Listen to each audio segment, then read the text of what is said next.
মহাকায় সূৰ্যকৌটি সমপ্ৰভম নিৰ্বিঘ্নম কুৰুমে দেৱ সৰ্বকাৰ্যেষু সৰ্বদা। নমস্কাৰ বন্ধুসকল, মই ইউটিউব চেনেল সকলোকে স্বাগত জনাইছোঁ। লগতে নৱবৰ্ষৰ হিয়াভৰা শুভেচ্ছা জনাইছোঁ। আজি মই কন্যা ৰাশিৰ বিষয়ে গোটেই মাহটোৰ ৰাশিফল দি দিম। জানুৱাৰী মাহটো আপোনাৰ কেনে যাব যিমানখিনি পাৰোঁ চমুকৈ দিম, এইকাৰণে যিহেতু গোটেই বছৰৰ ৰাশিফলটো মই দি দিছোঁ, আপোনালোকে চাব পাৰে। কন্যা ৰাশি, যিহেতু আপোনাৰ ৰাশিতে বহি আছে কেতু, তৃতীয়ত বহি আছে বুধ, চতুৰ্থত বহি আছে ৰবি আৰু চন্দ্ৰ, পঞ্চমত বহি আছে শুক্ৰ, ষষ্ঠত বহি আছে শনি, সপ্তমত বহি আছে ৰাহু, নৱমত বহি আছে বৃহস্পতি, একাদশত বহি আছে মংগল। এনেকৈ আপোনাৰ ৰাশি চক্ৰটো আৰম্ভ হৈছে। গতিকে যিহেতু ৰাশিতে কেতু বহি আছে, তথাপিও যদি চোৱা যায় চতুৰ্থত বহি আছে ৰবি আৰু চন্দ্ৰ, চতুৰ্থ, দশম, সপ্তম যদি যিকোনো গ্ৰহ বহে এই ভাল ফলে প্ৰদান কৰে।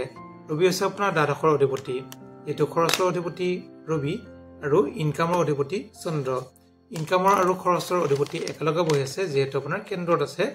ইনকাম আপোনাৰ বৃদ্ধি পোৱা যোগ দেখা যায়। গোটেই মাহটোত আপোনাৰ ইনকাম বৃদ্ধি হ'ব, সকলোতে আপোনালোকৰ টকা পইচাৰ ক্ষেত্ৰত টকা পইচা লাভ হ'ব।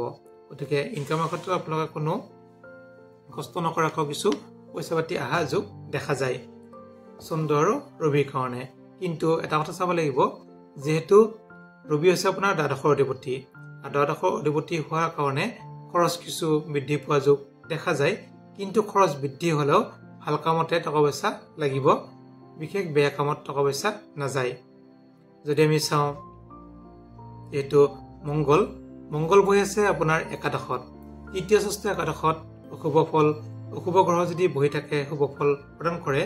কিন্তু মংগল নিজ হৈ থকাৰ কাৰণে আপোনাৰ টকা পইচা ইনকামৰ ক্ষেত্ৰত যদিও ৰবিয়ে দিব, তথাপিও কিন্তু মংগলে কিছু অকণ টকা পইচাৰ ক্ষেত্ৰত বাধা বিঘিনি দিব পাৰে। মানে যিখিনি কৰ্ম কৰে, কৰ্ম হিচাপত আপোনালোকে ইনকাম নহ'ব পাৰে মংগলৰ কাৰণে। যিসকলে ফৰেষ্টত কাম কৰে, আৰ্মি, পুলিচ, মিলিটাৰী এনেকুৱা কাম কৰে, তেওঁলোকে অকণমান সাৱধান থাকিব অকল জানুৱাৰী মাহটো, যিহেতু মংগল কিছু দুৰ্বল হৈ আছে, নিচস্ত হৈ আছে। সেইকাৰণে আৰু আপোনাৰ যিহেতু ভাতৃস্থানৰ অধিপতি আৰু অষ্টম মৃত্যুস্থানৰ অধিপতি হিচাপে নিজ হোৱাৰ কাৰণে মংগলে কিছু অকণমান অশুভ ফল দিব পাৰে। গতিকে মংগলৰ কাৰণে আপোনালোকে হনুমান চালিচা পাঠ কৰক, যিহেতু ফেব্ৰুৱাৰী মাহৰ পৰা আপোনাৰ মংগলটো শুভ হ'ব। অকল জানুৱাৰী মাহটো মংগল অকণমান অশুভ আছে।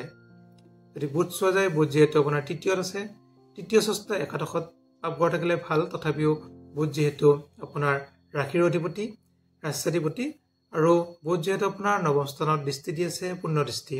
গতিকে আপোনাৰ ভাগ্যৰ ক্ষেত্ৰত বুধে অতি শুভ ফল প্ৰদান কৰিব, আৰু আপোনাৰ কৰ্মক্ষেত্ৰতো শুভ ফলে প্ৰদান কৰিব। আৰু ভাতৃ ক্ষেত্ৰত আপোনালোকৰ ভাতৃ, ভগ্নী, খুৰাৰ ল'ৰা, পেহী ল'ৰা যদি চোৱা যায়, তেওঁলোকৰ কিন্তু অতি শুভ। যিহেতু বুধ আপোনালোকৰ ভাতৃস্থানত বহি আছে, বুধ হৈছে শুভ গ্ৰহ, গতিকে ভাতৃৰ কৰ্মপত্ৰী যোগ দেখা যায়। বৃহস্পতি যদি চোৱা যায়, বৃহস্পতি আছে নৱম স্থানত, গতিকে আপোনাৰ ভাগ্যত অতি শুভ। গোটেই বছৰটো শুভ হৈ আছে এপ্ৰিললৈকে বৃহস্পতি যিটো শুভ।